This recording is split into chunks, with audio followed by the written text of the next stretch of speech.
하나님 말씀은 민수기 21장 4절부터 9절까지 제가 읽습니다. 백성이 호르산에서 출발하여 홍해 길을 따라 에돔 땅을 우회하려 하였다가 길로 말미암아 백성의 혼이 상하니라. 백성이 하나님과 모세를 향하여 원망하되 어찌하여 우리를 애굽에서 인도해내어 이 광야에서 죽게 하는가. 이곳에는 먹을 것도 없고 물도 없도다. 우리 혼이 이 하찮은 음식을 싫어하노라 하매 여호와께서 그 불뱀들을 백성 중에 보내어 백성을 물게 하심으로 이스라엘 백성 중에 죽은 자가 많은지라. 백성이 모세에게 이르러 말하되 우리가 여호와와 당신을 향하여 원망함으로 범죄하였사오니 여호와께 기도하여 이 뱀들을 우리에게서 떠나게 하소서. 모세가 백성을 위하여 기도하매 여호와께서 모세에게 이르시되 불뱀을 만들어 장대 위에 매달아라. 물린 자마다 그것을 보면 살리라. 모세가 놋뱀을 만들어 장대 위에 다니 뱀에게 물린 자가 그 놋뱀을 쳐다본 즉 모두 살더라. 원전으로 다시 보는 민수기, 오늘은 21장입니다. 장대에 달린 놋뱀, 십자가의 예수님 바라보기라는 제목으로 말씀을 나누겠습니다. 민수기는 예수님의 모형이 대표적으로 크게 5가지가 나온다고 그랬죠. 맨 첫 번째가 아론의 쌍난 지팡이, 그죠? 17장에. 19장에 붉은 암송아지의 재. 그리고, 지난 시간에가 반석에서 나오는 샘물. 그리고 이제 오늘 네 번째가 장대에 달린 놋뱀. 그리고 마지막에 35장에 도피성. 요 이제 여기서 5가지 예수님 모형이 민수기의 그림으로 나타나게 됩니다. 오늘은 장대에 달린 놋뱀에 대해서 1절부터 3절은 그냥 제가 읽기를 생략했습니다. 일단 이 광야에서 행진하면서 네게브에 이르러서 거기부터 계속 올라오는 것입니다. 이 네게브라는 뜻은 남쪽이라는 뜻이에요. 남방. 남쪽부터 이렇게 쭉 올라와서 요단강 동편에서 이제 요단강을 건너서 서쪽으로 들어가는 그런 과정을 가는데 오늘 이제 결국 에돔 땅을 통과하면 바로 들어갈 수 있어요. 근데 에돔 땅에 허락을 안 해줬으니까 이게 돌아가는 거죠. 그러니까 돌아가니까 불평불만이 생기는 거죠. 그래서 여기서 원망하다 보니까 이거 어떻게 원망합니까? 하나님과 모세를 원망했어요. 하나님과 하나님 보내신 자를 원망하니까 불뱀이 나서 그들을 이제 물어 죽게 되었습니다. 그때 모세에게 그들이 사정을 하죠. 기도 좀 해서 우리를 좀 살려달라고. 그래서 그 불뱀을 만들어서 장대에 달면 그걸 쳐다보는 사람은 살리라. 그래서 모세가 놋뱀을 만들어 달았습니다. 이 놋뱀이란 뜻은 뱀은 뱀인데 독이 없죠. 그죠? 그 놋이라는 것은 합금이라고 그랬습니다. 그죠? 이 두 가지가 섞인 거예요. 아연과 불이. 아연은 하얀색이니까 하나님을 뜻하고요. 불이는 빨간색, 피가 있는 인간을 뜻합니다. 그러니까 하나님이 인간을 되셔서 장대에 달린 모습을 그걸 이제 믿음으로 바라보면 산다고 하는 것이 처음 여기 나오는데, 요거 이제 요한복음 3장에서 니고데모와의 대화 가운데서 이 사건이 등장하게 됩니다. 그러니까 오늘 내용을 니고데모가 예수님 찾아갔던 그날 저녁 밤이라고 한번 생각하시면 현실감이 나실 겁니다. 도대체 그날 밤에 어떤 일이 있었는지 요한복음 3장 5절부터 9절까지, 10절까지를 같이 읽어보겠습니다. 예수께서 대답하시되 진실로 진실로 내게 이르노니 사람이 물과 영으로 나지 아니하면 하나님 나라에 들어갈 수 없느니라. 육으로 난 것은 육이요 영으로 난 것은 영이니 내게 거듭나야 하겠다는 말을 놀랍게 여기지 말라. 영이 임의로 불매 내가 그 소리는 들어도 어디서 와서 어디로 가는지 알지 못하나니 영으로 난 사람도 다 그러하니라. 니고데모가 대답하여 이르되 어찌 그러한 일이 있을 수 있나이까. 예수께서 그에게 대답하여 이르시되 너는 이스라엘의 선생으로서 이러한 것들을 알지 못하느냐. 그래서 여기에 대한 말씀으로 이제 민수기 21장의 놋뱀 사건을 말씀하시게 됩니다. 그러니까 요한복음 3장은 굉장히 중요한 장이기도 합니다. 그러니까 예수를 처음 믿게 되면 대부분 이 부분 말씀을 접하게 되죠. 거듭남에 대한 것을 드려야 되니까. 그래서 이 부분 말씀을 접하게 되는데 그 5절에 보니까 사람이 물로 나야 되고 또 영으로 나야 된다는 말씀을. 그러니까 이 말씀 바로 앞에 말씀 받아서 한 거죠. 여기 생략은 했지만 근데 어떻게 엄마 뱃속에 들어갔다 나올 수 있습니까? 그러니까 엄마 뱃속에서 나오는 상황에서 어떻게 나와요? 양수가 터져서 나오잖아요. 그러니까 예수님은 그거를 염두에 두고서 이렇게 대화를 하시는 거랍니다. 그죠? 예, 대화를 하시니까 물로 나는 것으로 끝나면 안 되고 영으로도 나야 된다. 그래 하나님 나라에 들어올 수 있다. 이렇게 말씀하십니다. 그러면서 요한복음 3장 5절을 설명하는 것이 그 다음 절에 나와요. 6절에.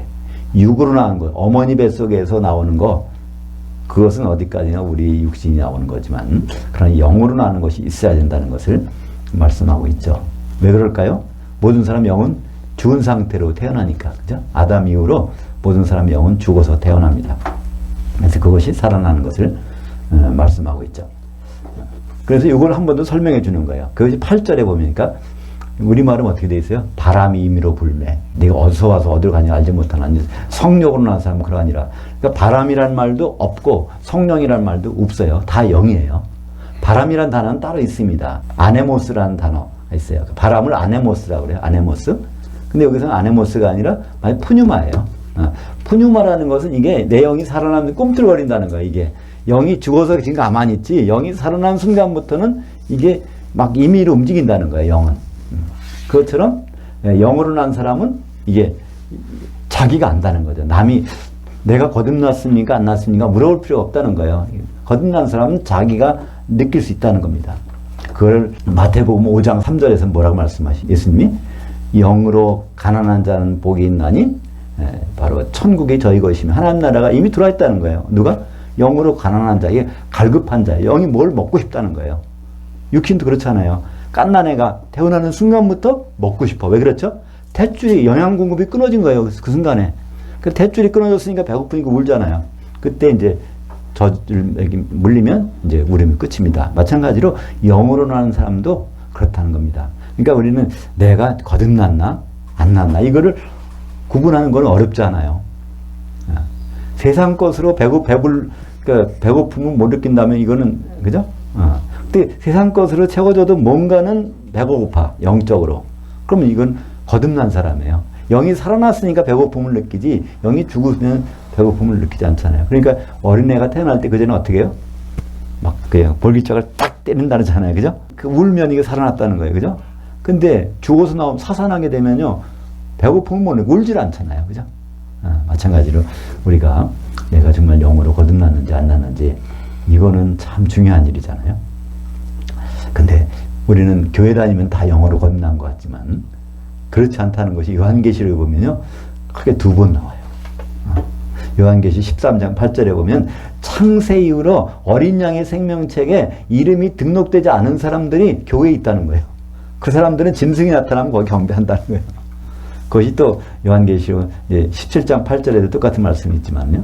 그 창세 이후로 어린 양의 생명책에 이름이 올라가 있지 않다. 이게 거듭난 적이 없다는 게 교회 생활을 하지만 그 말씀 우리가 한번 새겨봐야 돼. 그죠? 교회 생활하시는 많은 분들이 거듭나지 못한 분들이 계시다는 것을 요한계시록에서 13장 8절과 17장 8절에서 보면 거기 확인해 볼 수 있어요. 더 쉽게 하는 건 내가 영적으로 갈급한가. 계속 하나님 주시는 생명의 떡을 먹고 싶은가. 그러면 이분 분명히 거듭나신 분이에요. 더 이상 걱정할 필요 없습니다. 그래서 여기에 예수님이거든요. 영으로 난 사람은 바로 이게 뭐 흔들리게 돼 있다는 거예요. 그래서 그걸 자기가 영으로 난 사람 다 이러하니라. 우리말 번역은 성령으로 난 사람은 다 이러하니라. 근데 성령이라는 단어가 거기 없습니다. 성령은 언제? 이 말씀하시고 나서 한참 뒤에 3년 반 공생이 끝나고 죽으시고 부활하시고 그 다음에 니들 꼼짝 말고 여기 기다리고 있어 올라가시고 열흘 후에 오순절날 성령이 그들에게 임하셨어요. 그래서 요한복음 7장 39절에 보면 아직 한 사람에게도 성령 내리신 일이 없더라 이렇게 말씀하시잖아요. 공생의 기간 중에. 그래서 이 영이 살아나는 것에 대해서 그러면서 오늘 이제 요한복음 이제 3장 14절이 바로 민수기 21장 사건 3장 14절과 15절, 16절까지 같이 보겠습니다. 일단 15절까지 보죠. 모세가 광야에서 그 뱀을 든 것 같이 인자도 들려야 하리니 이는 그를 향하여 믿는 자마다 영생을 얻게 하려 하심이라. 일단 거기까지 보겠습니다. 이런 사건, 놋뱀을 바라본 사건, 이것이 바로 영생을 얻는 첫걸음이라는 거예요. 그 영성이라는 단어가 영원히 사는 것으로 우리는 생각할 수 있는데 성경 원전은요, 아이오니오스라는 데서 한 시대라는 거예요. 그러니까 한 시대라는 것은 뭘까요? 지금 시대는 마귀가 공중곳에 잡은 이 시대예요. 이 시대는 끝날 날이 있습니다. 그럼 주님 오셔서 하는 시대, 천년왕국 시대를 성경에서는요, 한 시대라고 그러고, 우리말 번역은 이걸 영원이라고 번역을 했습니다. 그 뒤에 이어지는 것은 세세토록, 그것이 사실은 끝이 없는 거예요. 세세토록. 그것 이제 백보자 심판 이후에는 세세토록입니다. 근데 백보자 심판까지 주님이 재림부터 천년 기간, 이것이 한 시대인데, 그것을 우리말 성경은 전부 여의 없이 영원이라고 번역했고, 그때 영생이란 말은 뭘까요? 천년 동안 주님과 더불어 사는 것이 영생, 천년 동안 주님 없이 사는 것, 그것이 영벌, 그것이 이제 지옥에서 지내는 기간이죠. 그래서 우리가 잘 아는 성경 구절이 드디어 나옵니다. 어디 나오죠? 3장 16절 같이 보죠. 왜냐하면 그 하나님이 세상을 이처럼 사랑하사 독생자를 주셨으니 이는 그를 향하여 믿는 자마다 멸망하지 않고 영생을 얻게 하려 하심이라. 우리는 보통 요한복음 3장 16절만 뚝 떼다가 여기서 써먹어요. 그죠? 근데 요한복음 3장 16절은요, 이건 하나의 종속절이에요. 왜냐하면 앞에 걸 설명해주는 종속절이지 이게 독립적인 독립구문이 아닙니다. 부사절이죠? 부사절이에요. 앞에 거를 설명하고 있어요. 그죠? 이 노뱀 사건, 이거를 왜 이런 일이 있냐면은 하나님이 바로 그 사건을 통해서 영생까지 천년왕국에 같이 살고 싶다는 거예요. 거기 가는 길임이 첫 걸음이 뭐죠? 영의 구원이에요. 그리고 마지막까지 뭐가 돼요? 혼의 구원까지 가야 사실은 가요. 그러니까 혼의 구원까지 가기 위해서는 맨 처음 해야 되는 일은 영의 구원이 시작돼야 되는 거죠. 영이 살아나야 돼. 그럼 영이 살아난다고 다 영생하는 것은 아니에요. 영이 살아나서 이제 기름 준비까지 돼서 혼의 구원 단계까지 가면 그러면 영생. 그게 못 가면 영벌. 그러니까 영벌. 한 시대의 벌에 들어가게 됩니다.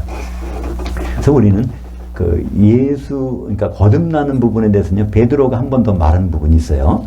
근데 이 베드로가 말씀한 이 내용을 우리말 번역에서 좀 이상하게 해놔가지고 성령 받아야 거듭나는 것처럼 이렇게 되게 돼 있어요. 한번 볼까요? 베드로전서 1장 3절. 우리 주 예수 그리스도의 아버지이신 그 하나님을 찬송하리로다. 그의 많으신 긍휼대로, 원래는 어떻게 되는지 아세요? 그 많으신 긍휼대로 우리 예수 그리스도를 죽은 자 가운데서 부활하게 하심으로 말미암아 우리를 거듭나게 하셨다. 이렇게 번역됐어요. 그러니까 죽으셨다고 부활해서 성령을 보내주시니까 그래서 우리는 거듭났다고 번역을 해놨는데, 원래 번역을 해야 되는 것은 어떻게 되는지 아세요? 먼저 그의 많으신, 아버지의 많으신 긍휼대로 우리를 거듭나게 하셨다는 거예요. 그죠? 그분의 긍휼이 뭐예요? 독생자를 보내시는 거예요. 어디요? 십자가 달게. 그래서 우리는 거듭났다는 거예요. 근데 우리는 그래서 결국 우리의 궁극적인 소망은 죽으시고 부활하셔서 이제 우리에게 소망을 주셨다. 혼의 구원까지 가서 그분과 이제 영생에 들어가는 것을 말씀하고 있습니다. 그래서 베드로는 제대로 기록해 놨는데 우리말 번역에서는 이렇게 번역할 때 아마 요한복음 3장의 영향력이 있을 것 같아요. 그죠? 성령으로 거듭난다는 것이 머리에 박혀 왔어. 베드로전서 1장 3절도 그분께서 죽으시고 부활하셔서 우리를 거듭나게 하셨다. 이렇게 번역을 순서를 막 바꾼 것 같아요. 그러나 그렇지 않습니다. 우리가 거듭나는 것은 아버지의 긍휼로 거듭나요. 성령 오시지 않아도 거듭날 수 있어요. 예수님이 오셔서 십자가에 달리신 그 사건을 그 누구라는 것을 우리가 믿으면 거듭나게 되니까. 그 다음에 성령 오셔서 그분은 뭐 하시는 분이에요? 성령은 떡 만드시는 분이에요. 그죠? 뭉치게 하는 분이란 말이에요. 왜냐면 결혼식 할 때 우리가 뭉쳐야 되니까. 그러니까 성령은 우리를 결혼식으로 인도하시는 분이지 거듭나게 하시는 분이 아니란 말이에요. 용도가 전혀 다른 것을 볼 수 있습니다. 그래서 이 베드로전서 1장 4절에 썩지 않고 더럽지 않고 쇠하지 아니하는 유업을 입게 하시나니 곧 너희를 위하여 하늘들에 간직하신 것이라. 하늘들에 있는 자들이 누구죠? 이방인으로서. 그죠? 예수 믿는 성도들. 그리고 이 공중을 얘기하죠. 결국은 공중에서 이제 혼전치가 벌어지는 거예요. 거기까지 가기 위해서 우리는 이제 첫째, 하나님의 긍휼로 거듭나고, 그리고 죽고 부활한 성령을 보내주셔서 이제는 한 몸 돼서 공중에서 혼인잔치 가는 것을 베드로전서는 말씀하고 있습니다. 그러니까 베드로전서는요, 수신자가 누구예요? 거듭난 사람들에게 하는 거예요. 우리가 너희가 거듭난 것은 하면서 거듭난 사람들에게 무엇을 말씀하고 계세요? 혼의 구원. 베드로전서는 1장 9절에 믿음의 결국으로 혼의 구원을 얻음이라, 혼의 구원을까지 가야 된다. 누구에게? 거듭난 사람들에게. 지금 그래서 수신자가 거듭난 사람들이에요. 그래서 그들이 가야 할 길을 인도하는 그것이 베드로 전서입니다. 여기에 거듭남의 사건, 요한복음의 이 사건이 같이 겹쳐 나오게 됩니다. 그러니까 이 참 민수기 21장이 없었다면 우리가 대체 예수님 무슨 말씀 하셨는지 이해할 수가 없는 거예요. 그죠? 니고데모하고는 대화가 무슨 얘기인지, 그게 거듭나는 거 무슨 상관이 있는지. 근데 민수기 사건이 있기 때문에 그래서 장대 어떤 막대기에 달리신다는 거예요. 우리는 지금은 알아요. 그죠? 십자가. 거기에 난 놋뱀, 독은, 뱀은 뱀인데 독이 없어. 근데 놋쇠로 돼 있어. 하나님이신 분이 사람이 되어 거기 달려있다. 이런 분은 예수님밖에 없잖아요. 그것을 어떻게 그냥 믿는 게 아니라 향하여 믿는 거예요. 그럼 왜 그렇게 피를 흘리셨을까? 사도행전 20장 28절에 하나님의 피로 사신 교회. 그러니까 교회가 마련돼야 결혼하러 오시니까 예수님이 초림은 피 흘리러 오셨어요. 왜냐하면 교회가 시작되려면 피를 흘리셔야 돼. 그 피로 그 신부가 되잖아요. 아담을 보니까 아담을 깊이 잠들게 한 다음에 그 피를 내야 그 신부가 되잖아요. 그죠? 그래서 예수님의 초림은 결혼 준비하러 오신 거고요. 예수님의 재림은 결혼하러 오시는 겁니다. 그러니까 결혼 준비하러 오셔서 뭘 하셨어요? 피를 내셔서 이제 교회를 이룰 수 있는 기반을 마련하셨어요. 또 오셔서 그분이 3년 반 동안 아주 공들여서 하신 일이 뭐예요? 중매쟁이 세우시는 일이잖아요. 사도들 세우시는 일. 만약에 예수님이 공생의 기간 3년 반 동안 하신 일이 다른 거라면요, 예수님은 성공하지 못한 분일 수도 있어요. 그죠? 전도하러 오셨다. 몇 명 하셨어요, 전도? 병 고치러 오셨다. 몇 명 고치셨어요? 별거 하신 일이 없어요. 그렇게 따지면요. 근데 예수님은 중매쟁이 세우러 오셨다. 100% 완성한 분이에요. 그죠? 사도들 중매쟁이로 세우셨으니까. 그러니까 예수님 바로 사도들을 중매쟁이로 세우셔서 한 덩어리 떡을 만들어 놓으시고 그 떡에서 나온 말씀을 통해서 다른 한 덩어리 떡, 그것이 오순절날 2덩어리 떡이 이제 만들어져서, 그럼 이것이 완성되면 예수님이 오십니다. 그것이 나팔절의 재림 나팔이고요. 그것이 결혼식에 합당한 사람인지 아닌지 골라내는 방법이 그리스도의 심판대, 대속제일. 거기서 떨어지면 어디 가요? 1000년 동안 금식, 생명의 떡을 먹지 못하는 거예요. 생명의 떡인 예수님과 더불어 1000년 동안 있는 천년왕국, 이렇게 갈라지게 되는 것이죠. 그래서 이제 10절부터는 이스라엘 백성들이 결국은 요단강까지 가야 되는데, 거기에 요단강에 집결하는 그 바로 앞에 있는 족속이 누구죠? 모압입니다. 그죠? 이 모압만 지나면 바로 요단강을 건너서 이제 여리고성으로 들어가는 그 길입니다. 그래서 이제 지금 거의 다 왔어요. 그래서 이제 모압으로 들어가기 전에 몇 군데를 정복하는 게 나와요. 그래서 이 모압 사람들이 가장 두려워하는 사람이 있어요. 모압 하면. 그것이 바로 아모리 사람들이에요. 그러니까 아모리 사람들은 그냥 모압 왕을 데려다가 잡아가지고 하여튼 그들을 쫓겨내고 통치하는, 그러니까 모압 사람들은 아모리 사람만 들으면 그냥 기가 번쩍 뜨는 거예요. 야, 아모리 사람 대단한 거예요. 대단한 거예요. 근데 하나님은 어떤 방법을 쓰세요? 이스라엘 백성들이 결국은 아모리 사람들을 아니요, 세상적인 말로 그냥 박살내는 그걸 해요. 그러니까 아모리 사람들을 박살내는 사람이 이스라엘 백성들이 저기 오고 있다. 누가? 이제 오늘 끝에 가보면요, 모압 왕이 이제 그걸 바라보게 되는 장면이 나와요. 이게 그것이 22장입니다. 모압 왕이 이제 쭉 오는 저 사람도 보니까, 저 사람 소문 들어보니까 우리를 박살냈던 아모리 사람들을 박살낸 사람들이래. 그러고 보니까 거기서 난리 난 거잖아요. 그래서 22장에 뭐가 나와요? 이 발락, 그러니까 모압 왕 발락이 큰일 났다. 용한 점쟁이가 아닌 선지자죠? 발람을 좀 불러다가 이제 저들 저주에 시켜서 못해야 되겠다. 그래서 발람을 부르는 사건이 이제 22장부터 나옵니다. 그래서 이 모압에 접근하면서 어떤 일이 벌어지는가, 그것이 이제 10절부터 19절까지 나오는데요. 일단 모압의 경계선까지 갑니다. 근데 거기서 뭘 만나요? 우물을 만났어요. 그 물은 어떤 물일까요? 하나님이 내주신 물이 반석에서 나온 물이에요. 그죠? 반석에서 나온 물. 그걸 다시, 그러니까 이 이스라엘 백성들이 사실은요, 계속 간 게 아니에요. 계속 빙빙빙빙. 그러니까 다니던 길 다시 와본 거예요. 여기가. 이게 새로운 게 아니라 먼저 물이 모세가 지팡이를 쳐서 나온 물, 그 자리에 다시 온 거예요. 거기 와서 또 이거 보는 겁니다. 그죠? 그들이 다시 반복하는 작업이 여기서. 그래서 우물이라는 것을 히브리 말로 베르라고 하는데요. 베라. 그래서 이 우물, 베라, 베르. 똑같은 이제 거기서 나온 것이 이제 부엘이라는 지방은 베라. 우물이라는 말은 베르. 거기서 이 우물이라는 말은 사실은 샘물이라는 뜻이에요. 거기서 반석을 쳐서 나온 물에. 그것이 민수기 20장 8절에 한번 보죠. 지팡이를 가지고 네 형 아론과 함께 회중을 모으고 그들이 목전에서 너희는 반석에게 명령하여 물을 내라 하라. 내가 그 반석에서 물을 내게 하여 회중과 그들의 짐승에게 마시게 할지니라. 반석에서 물을 내라고 했는데 그들은 여기서 그렇게 안 하죠.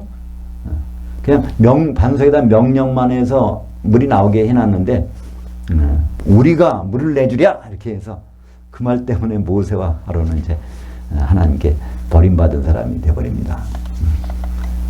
그러니까 우리가 그런 걸 보면 조심해야 될 게 많이 있는 것 같아요. 그죠? 이것을 기록으로 남겨놓은 것은 우리도 우리 이름을 드러내는 거 하나님이 싫어하신다는 걸 알 수 있어요. 그죠? 우리 이름. 그러니까 교회도 마찬가지죠. 그죠? 예수님은 마태복음 16장 18절에 너는 이제 베드로인데 내가 이 반석에 내 교회를 세우리라. 예수님은 자기 교회를 세우시겠다는 거예요. 근데 지금은 우리는 그렇게 생각하지 않잖아요. 우리 교회, 우리 성도, 우리 거 다 우리 아직 예수님 교회, 예수님 성도라면 우리가 그렇게 뭐 이렇게 갈등은 없을 거예요. 근데 다들 예수님 교회라고 생각을 하기보다는 자기 거를 내려고 하는 경우죠. 우리 교회, 우리 이렇게 있는 것이 모세와 아론과 비슷한 생각들이 우리 가운데 있는 것을 볼 수 있습니다. 반석을 치니까 거기서 물이 나온 그것이 결국 나중에 이제 반석이 깨지니까 어디서 십자가에서 예수님이 몸이 깨지시니까 거기서 이제 성령의 생수가 나오는 것을 볼 수가 있었습니다. 21절부터 24절까지 같이 보겠습니다. 이스라엘이 아모리 왕 시온에게 사실을 보내서 이르되 우리에게 당신의 땅을 지나가게 하소서. 우리가 밭에든지 포도원에든지 들어가지 아니하며 우물물도 마시지 아니하고 당신의 지경에서 다 나가기까지 왕이 큰 길로만 지나가리다 하나 그가 결국은 이제 지나가지 못하게 하는 거예요. 아모리 왕의 이름이 시혼. 이 사람이 이걸 못 지나가게 해요. 근데 이 아모리 인종은요 누굴까요? 가나안의 후손이에요. 함의 자손. 그 중에 가나안의 후손이란 말이에요. 그래서 이 아모리 족속 하면 가나안의 대표적인 족속이란 말이에요. 가나안의 대표적인 족속인데 이 아모리에 대한 언급을 여호와 하나님께서 아브라함에게 하신 적이 있어요. 창세기 15장 16절 볼까요? 네 자손은 4대 만에 이 땅으로 돌아오리니 이는 아모리 족속의 죄악이 아직 가득 차지 아니함이라 하시더니 지금 원래 이제 아브라함이 갈대아 우르를 떠나서 하란 땅까지 갔다가 그 아버지 데라가 죽었을 때 이제 가나안 땅으로 옵니다. 이 가나안 땅에 있는 그 자리에 누가 살았어요? 아모리인들이 살았어요, 여기서. 근데 이 사이가 좋았어요, 그때는. 근데 하나님은 이 아모리인을 사용하시는 거예요. 어떻게? 우상을 숭배하고 뭐 그런 상황에서 이스라엘 집어넣고 그것과 어떤 자세를 보이는지 그 우상을 격파하고 하나님을 따르는지 그걸 보시려고 하는데 아직은 이 아모리인들이 별로 이렇게 우상에 물들지는 덜한 상태예요. 그죠? 그러니까 아직은 용광로가 좀 더 불이 좀 붙어야 거기다 집어넣어서 이게 좀 제대로 된 걸로 얻어볼 수 있는데 그게 안 됐다는 거예요. 용광로 불을 붙이는 그 기간이 얼마요? 400년 동안 애굽에 가서 기다리고 있어. 내가 아모리인들은 아주 그냥 우상 숭배하는 민족으로 만든 다음에 니들을 끌고 와서 한번 지나서 어떻게 하나 볼게. 이런 장면이 이제 창세기 15장 16절입니다. 그죠? 그래서 이제 400년이 흘렀어요. 노예 생활. 그리고 애굽에서 430년 후에 나와서 결국은 이제 광야를 거쳐서 모압 가기 바로 직전에 아모리 사람을 만나게 되는 거예요. 왜냐하면 모압이 최종적인 그 경유지인데 모압을 지나면 바로 요단강을 건너는 거니까. 근데 모압천에 모압 사람들을 혼내켜 주려면 어떻게 해야 돼요? 모압 사람이 가장 무서워하는 아모리 족속. 요 사람들이 바로 하나님 앞에서 어떻게 당하는가를 보여주시려고. 그래서 이 아모리 왕의 시혼이 지금 니들 우리를 절대로 통과하지 못해. 그래서 이제 막고 있는 거죠. 신명기 2장 19절 같이 보죠. 암몬 족속에 가까이 이르거든 그들을 괴롭히지 말고 그들과 다투지 말라. 암몬 족속의 땅은 내가 네게 기업으로 주지 아니하니 내가 그것을 롯 자손에게 기업으로 주었더라. 그래서 사실은 그 지역이 암몬 지역으로 통과해도 되는데 암몬 지역은 지나가지 말라는 거예요. 왜냐하면 암몬이 누굴까요? 롯의 두 딸이 있었죠. 이제 거기서 나온 모압과 암몬. 그래서 하나님이 약속하셨기 때문에 그래서 그들은 그냥 내버려둬. 그래서 할 수 없이 이 아모리 족속을 지나가지고 모압 땅으로 가야 되는 그런 장면이 벌어집니다.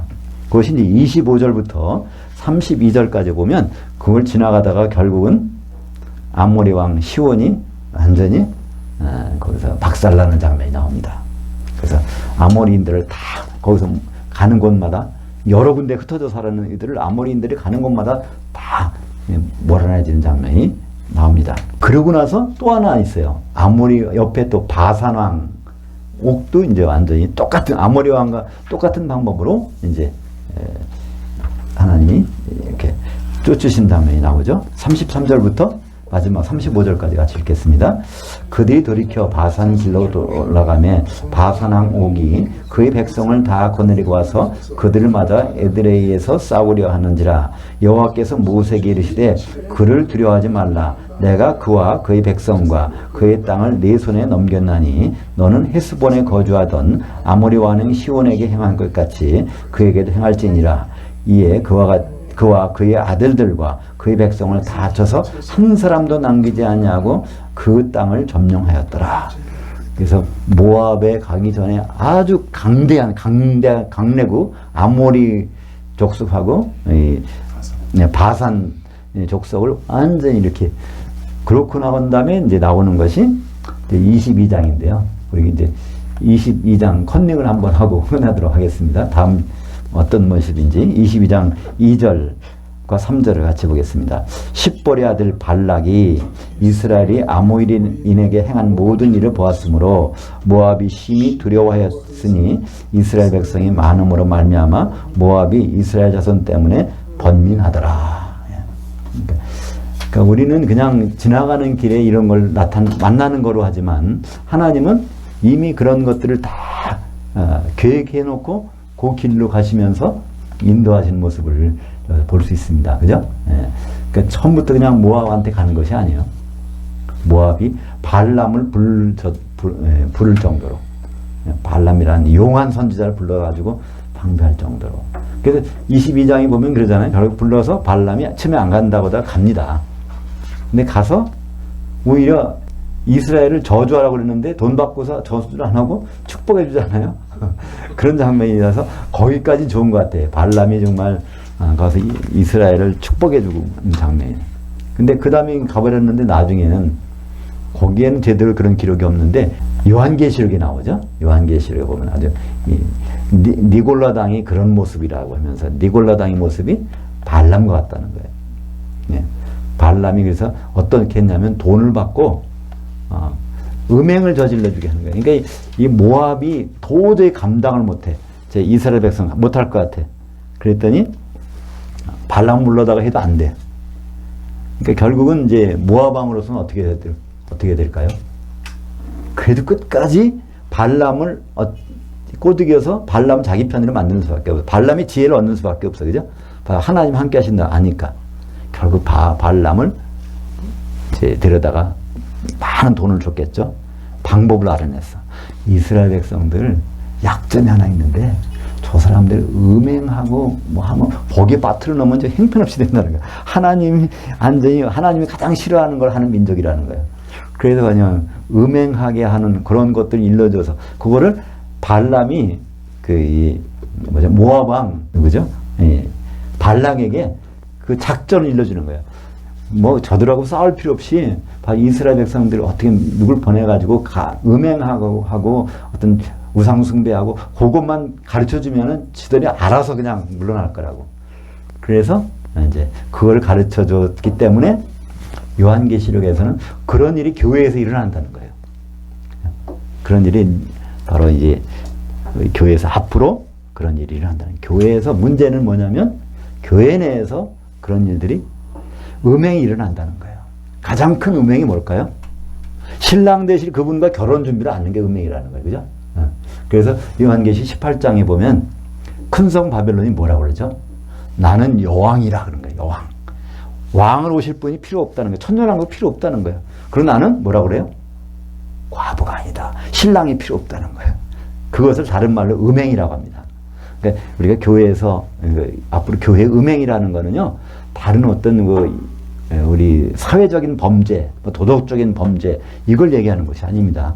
결혼식을 앞두고 거룩한 결혼식을 앞두고 그 결혼식과는 전혀 정반대의 길을 가는 세상을 사랑하고 짝하고 하는 이 모든 것들을 성경에서는 바로 음행이라고 그러고요.